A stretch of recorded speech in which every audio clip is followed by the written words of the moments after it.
Hello. For those of you who don't know me, I am Minerva Goree, and this is the first time I'm doing a face-to-face video like this, so I'm a little bit nervous.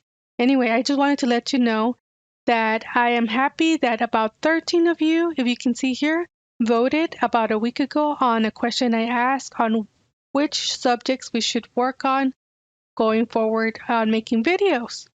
It seems that Microsoft Project VBA won by 54%, so more than half of you want me to do more videos on Project VBA or probably topics in VBA, I would assume.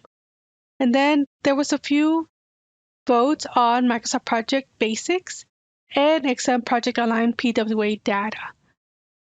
And so if I scroll down here a little bit, you can see I also got a comment from Edson. Thank you, Edson. It says critical path with VBA in Microsoft Project. So that's a little bit, I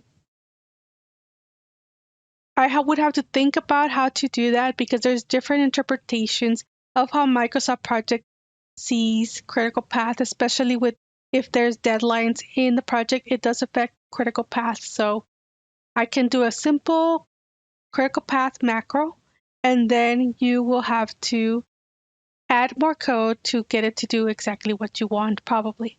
So anyway, this seems like I need to focus more on VBA from the voting. I also got a lot of comments on the Power BI video, and I got a lot of comments to make more of those. So even if they did not vote over here, it seems like it is a subject that a lot of you want to see. So anyway, I just wanted to say hello and that I am listening to what you are voting. Thank you. Talk to you next time.